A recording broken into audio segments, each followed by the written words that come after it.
Bartholomew Town, brought to you in part by the University of Rhode Island Online, Navigant Credit Union, Half Street Group, and Newport Film. Bartholomew Town. I was just out on Martha's Vineyard, and, of course, it's thematic, really, when you think about Jaws and when you think about the culture around the film and really the residual impact for years that's existed there. And now a new documentary highlights a lot of the behind the scenes and just sort of the energy that went into Jaws. It's called The Farmer and the Shark. And I guess the best thing to do is, gentlemen, if you just want to each introduce yourself, and we'll associate the voice with the human. And if you want to introduce and explain your role in this project. Go ahead, Jim. I'm Jim Beller, and I am the producer and the Jaws historian for this documentary. Nice. And as I was doing some research, you are definitely one of the, if not the premier historian when it comes to all things Jaws. So that's Thank you. Sweet role. Yeah, it's fun. John? And I'm John Campopiano. I'm director and co-producer and writer on The Farmer and the Shark. Awesome. So where did this idea come from, and how long have you been working on the concept and getting this thing together? Well, the original idea started 6-7 years ago. We had a team that we were interested in looking at the local impact on Jaws. We wanted to tell the local story of when Hollywood showed up on the vineyard and the locals stepped up and helped save the production. And the project sort of evolved and took a lot of different forms. It was supposed to be a much bigger project originally, multi-part docudrama, and eventually was sort of whittled down into what the project has become now, which is looking at the life of Craig Kingsbury, who was a local on the vineyard.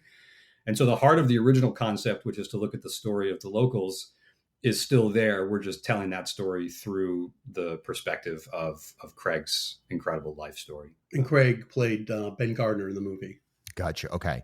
So there's a lot of history to the film itself. And obviously, like you said, there's a lot of residual cultural impact, which is significant. We're now approaching, in fact, I think we're in the 50th anniversary of the film, if I'm doing my math on the fly right. So it's a mile marker. What is, in each of your opinion, what is the residual impact of Jaws on a community-wide basis on the vineyard, and I guess largely speaking throughout southern New England? Well, Martha's Vineyards, like Joe Elves, who was the production designer, said when he was looking for the locations, he said this was the perfect place with the white picket fences. And when he first saw Martha's Vineyard, Edgartown especially, he said this is the perfect place for a shark to come in and destroy this island, this town. But a lot of the locals are in the movie. I've said this before. There's only 8 people from Hollywood that are in the movie. Everyone else you see in that movie are locals from the New England area or in Martha's Vineyard. And a lot of the crew too, right? Mm-hmm. A lot of the crew helped out. They hired a lot of local people for the crew. So Martha's Vineyard is it's like a character in the movie too, and it's cool to get to know these people too over the years. Jim and I have talked about this too, that, the movie has something for everybody. I mean, there's scares, but there's humor, there's action, there's adventure. And I think, the fact that the island by and large looks very similar to the way that it looked back in 1974 makes it a really fun destination for people to go and see and visit. And because it's an island, you have to really make a concerted effort to get there. And I think it's, at least for me, having been visiting the vineyard since I was a little kid, it's fun to sort of feel like you're stepping into those scenes and into that environment that of the movie you love. So I think that it's multifaceted why this movie has persisted all these years. Yeah. And only a few places have changed. The Brody House looks different, and the Jaws Bridge got remade. So other than that, it's like John said, you're walking into a movie set. It looks exactly the same all these years later. Yeah, that's somewhat unique, obviously, in film in general, but it's also, when you think about something that is, with Jaws, it was such a smash, it was such a blockbuster, and it's something, again, it still remains extremely relevant today. It's a classic, obviously. It's not a miscellaneous movie that just happened to be made on Martha's Vineyard or somewhere in southern New England. So it's definitely significant. What's the reaction been like so far in terms of, as you've approached this project, are people psyched to tell this part of the story?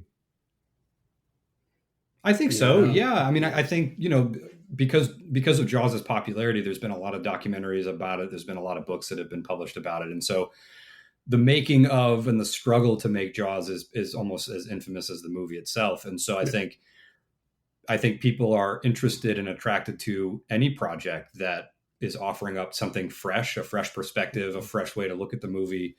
You know, Jim can talk more about this if you're interested, but, you know, new archive, you know, behind the scenes material that people have never seen before. So I think that the response thus far has been really, really positive. Yeah. Yeah, I'd love to hear about that unearthed or previously unearthed archival footage that seems to be a big part of this. Yeah, we don't want to give away any spoilers, but we were lucky enough to find some 8mm footage that no one's ever seen before during the filming of the movie. A bunch of new photos that no one's ever seen, especially of the shark, the 3 mechanical sharks, which I love this idea because it's like John said, there's been so many documentaries and books about this. This is a fresh new take on the making of Jaws that no one's ever seen before. And that's why I'm very proud to be a part of it. You know, I can't wait to see the final cut. It's almost there. But it's what we have so far. I'm blown away. One thing I'll add to that, Bill, is that I think, you know, typically within the Jaws documentary space, it's the films and the books are largely production history. So how did they find the island? They came to the island, they made the movie came out, it changed the world. But there hasn't really been a piece where it's looking at a personal story. So looking at somebody's story that was involved with the movie. And there are a lot of great people that were a part of Jaws that deserve this treatment that we're giving Craig. I mean, I always said to Jim, Verna Fields, the editor of Jaws, who won the Academy Award, they called her Mother Cutter. I'd love to hear her life story in a project, you know? So I think this is kind of a fresh take as well, in that we're looking at somebody's story, you know, in telling the making of the movie. And Craig was such a character. I mean, just a local, all the locals talk about him who knew him. Hilarious. There's so many great stories in this doc about him. New England local lore in general, it's just no matter what the subject is. I mean, a lot of times it can be traced. If you're really getting crazy, sometimes you can go way, way back to, I mean, the origins of, you know, the colonizers that arrived here, and that feeds a lot of history. But with Jaws, you know, again, it's a mile marker, 50 years, but it's also, in the grand scheme of things, it's a relatively fresh take as well on something that was introduced into the community as a thing that's important, to keep it simple, and it remains and it continues to grow. So it's almost like a second wave of New England lore that has manifested, maybe Jaws, Kennedy's, et cetera, et cetera. It's like the back half of the book right now. And especially this year, I mean, I think we're seeing shark sightings and shark sighting footage daily this summer. I mean, you know, as the waters warm up and as the ecosystem evolves, you know, there's more shark sightings. And when there are shark sightings in New England, it's inevitable that Jaws will be tied to that news peg in some way, shape, or form. So it's omnipresent in the culture, it seems like, you know. Yeah. And to that point, what's the general takeaway that you found in each of your work on the appetite for kind of having that discussion about sharks, which, look, there are many, many species of sharks that live off of the coast of New England that migrate through, whether it's Rhode Island or Massachusetts or whatever. Did Jaws have any kind of negative impact on the tourism economy of New England as a whole, specifically Martha's Vineyard, because it's just sort of put into people's heads, hey, wait a minute, if you get in the water, there's a potential for a giant shark to eat you? Well, for years, I was very surprised about this. I went to the vineyard when I was a kid in 78 or 79, and we saw all the locations, me and my family. We had a house on Cape Cod we were renting, so we went over to Martha's Vineyard. But then years later, I came back around 2003, around there. I went to Martha's Vineyard. I moved back to the area, and so I wanted to go to the vineyard. And I was surprised, like nobody talked about Jaws. It was like almost like, you know, it's a classic movie, you know, it's just, but people there saw it differently. They were like, no, this is tourist season. This is our tourist, we need the money, like in the movie. They don't want to talk about sharks or Jaws or the movie. So it took a while, and I've been going now throughout the years, working on different projects about Jaws. And it's great to know that now, like you go into, as you saw probably this past weekend, all the shops had Jaws t-shirts, everything. You would never see, I never saw that back in 2003 when I was visiting. It was just, nobody talked about the movie, which surprised me, I don't think that the movie. I don't think that the movie hurt the tourist industry on the Vineyard. I think it was one of those tentpole experiences that put the Vineyard on the map. I mean, before that it was the Kennedy Chappaquiddick accident. You had Jaws. You had some other things. So I think it was a boon to the tourist industry. People wanted to know where this magical Amity Island was. Especially now. I think the negative impact from the movie, which has been well documented, is shark conservation and sharking, and the movie kind of unintentionally in the book, unintentionally really vilifying sharks, and it being kind of a license for people to go out and kill sharks for their fins and all these other things. So I think in the subsequent decades, especially through the Benchleys and other things, they've done a really great job of trying to reverse that effect of the movie. And I think by and large, the attitude toward sharks has changed. But I think initially in the 70s, you saw sharks, the population numbers tank after the movie came out. I remember. I was alive then. I was 9, 10. So I remember sharks were known as monsters. It was like They believed what the story was. And sharks, as we found out through, Shark Week, over these years, that sharks aren't what sharks are portrayed in the movie. That's even they even mentioned in the movie, like there's a couple of times where Richard Dreyfuss says to Quint, Robert Shaw, have you ever seen a shark do this before? And he goes, no. This is like a one of a kind different species they were dealing with, right? The great white, and that's so you have that argument too. It's like not all great whites do this, but this one did. No, for sure. It is an interesting tributary in this broad conversation. And I think, we've got great work that happens here in Rhode Island with the Atlantic Shark Institute, who have been on this show a bunch of times. And just in general, I agree that I think in general, we're seeing a shifting attitude towards humans' relationship with other living creatures. Sometimes that is because of things like Shark Week and sort of the romantic perception that can come from that. But it's a fascinating secondary conversation, the impact of people's perceptions on sharks and how that's evolved over the years. Right now, when you think about, this environment from a filmmaking standpoint, it's a challenging time for documentaries to be made. In fact, the media models as a whole have really shifted. You've already got some premieres lined up for this. And it seems like at minimum on a hyper-local level and at minimum on a film buff level, this thing is going to explode. Talk about just on a practical basis, how do you get a film like this out into the general public? How do you cut through the noise in an era of streaming and an era of super, super narrow casting? Well, I think, one of the things that we did that was very intentional was to try to get this out in the 50th so that we could ride the waves, no pun intended, of the big Jaws conversations that are happening, all across the country this year. I've been doing documentaries for over a decade now. And so in that time, I've sort of built up a Rolodex of connections and contacts and colleagues. So it's a lot of bootstrap, like real true indie style stuff of reaching out to people, trying to pitch your project and advocate for your work and try to get it seen. And again, I think people are excited about Jaws. Universal's putting it back in the theaters at the end of August. So there's like an obvious programming peg to hit with this documentary. And so we're just trying to tap into that as best we can. And so far it's been really positive. We've got a bunch of screenings at this point lined up around New England through mid-September. So we're hoping to show it anywhere that people want to see it. There's a lot of films from that era, the Jaws era, and sort of the ensuing years of, about a decade or so that have built up definite cult followings to the point where, the obvious one is Star Wars, but there are plenty of others. What's the Jaws fan base? How big? How many people are as into this as you, Jim? If maybe that's a loaded question, but how many people are seeking out this type of information. It seems like it'd be pretty big that there's an audience out there for this that is Jaws. Never mind shark, never mind film, never mind New England. They're like Jaws people. Do they exist? Yeah. Oh man, all over the world.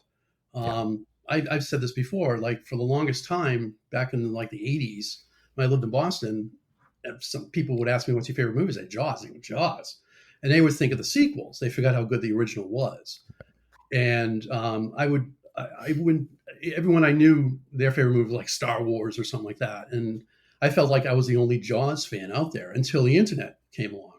Then there was JawsMovie.com started, and I met people from all over the world that way, different fans, and it's grown. I mean, there's now on Facebook and Instagram, there's so many Jaws pages from fans. I mean, well, and we saw it a couple of weeks ago. We were on the Vineyard for their big 50th anniversary celebration at the Martha's Vineyard Museum, and there were people that had flown in from Europe, Australia, Canada, and I think that, Bill, that kind of comes back to what we were talking about at the beginning, that I think it helps when the movie locations are so gorgeous and such a destination in and of themselves that it helps. I mean, had it been made somewhere less desirable that didn't really have a built-in tourist economy, you maybe wouldn't see the fan base be so rabid. But people want to take that ferry from Woods Hole, man, and see Amity Island.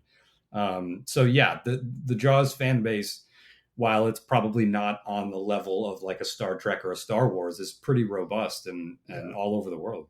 It's growing every year, and this movie's not going anywhere. I mean, it's known as the shark movie to this day. There's been so many ripoffs like Sharknadoes and all that, but this stands to be still the shark movie.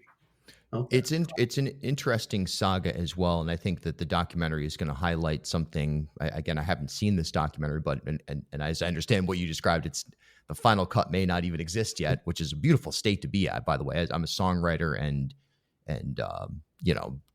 do a lot of productions that work for PBS and things like that. And there's something magical about the state of a project, like right before it's final, where you're like.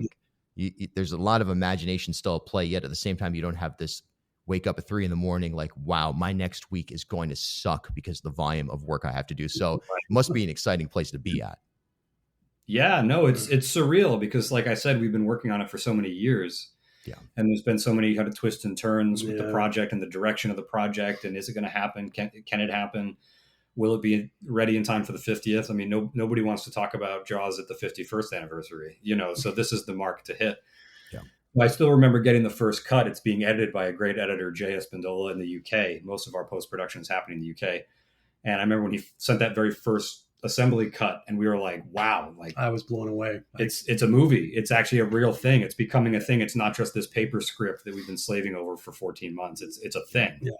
That will go out in the world and live longer than we will. So that's always a great feeling, So we're in the home stretch now for sure. There's still heads down. There's a lot of hands on deck. As I've said a million times, it's taking a village to get this documentary finished and ready. So many great people. But we're close. Yeah. And it's reminiscent of the film itself, which leads me to another question that what I'm looking forward to seeing in this film is the process itself and how, I'm not sure how much you'll touch on it, but as you say, Jaws, it was not an overnight, okay, great, here's an idea, let's go make this film, start making this film tomorrow. There are a lot of pieces in place, and it was a bit of a roller coaster. But you think about the mechanical shark, right, and those scenes, and obviously the theme song and everything that goes into it, just how much work went into that process, how much art, how much hands-on creativity. And now we're in this era of AI where you could create a very compelling, if not fully believable experience for the viewer of a shark attack that, in fact, it would definitely be more visually believable, but it lacks soul and it lacks magic. So it's almost like this documentary offers a chance to say, hey, wait a minute, everybody, relax. Yeah, the tech is there to do, even for lay people, to do some pretty advanced stuff in film.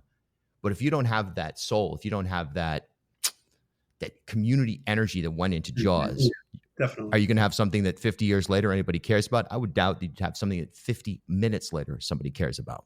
Mm-hmm. Yeah, no, we've been facing, I mean, we're in an interesting time period with AI. And I think we've had a lot of conversations as a team about using AI in this doc. And I think that there's a time and a place for it, but also the sort of the team feels like we don't want to date the documentary either. I think that our eyes can pick up when it's AI pretty quickly. So Yeah. we've stuck with old school illustrations. We've got a great illustrator, Jacob Walsh, down in Georgia, who's doing a lot of the illustrations for us. They're being animated by a guy named Mike Nixon in the UK. So we did some recreation stuff that we filmed. So there isn't, there's a time and a place for AI. I think that there's an argument to be made for enhancing degraded archive, to sort of bring it back to life a little bit and resuscitate it. So we explore some of that. But no, by and large, we're trying to keep it old school. We're trying to keep it simple. And I'm an analog guy. So, that's been our focus. I don't know if you have anything else to add to that, Jim, but no, it's true. I'm just on it. Like when he was talking about getting the first cut, like I was just blown away. I've seen every single documentary out there about Jaws, every book, every magazine. Jim's in half of it.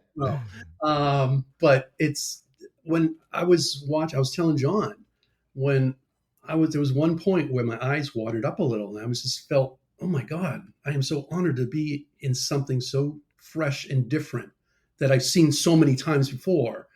And it blew me away. I mean,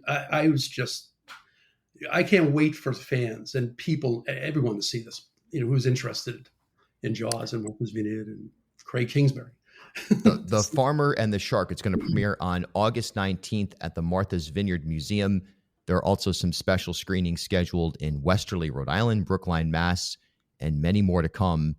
John and Jim, thanks so much for your time today, and good luck with this thing. This thing sounds awesome. I can't wait to see it myself. Maybe we'll take a ride out to the premiere on the 19th. Oh, that'd be great to see you. Sounds Thank great. You. Thanks for having us.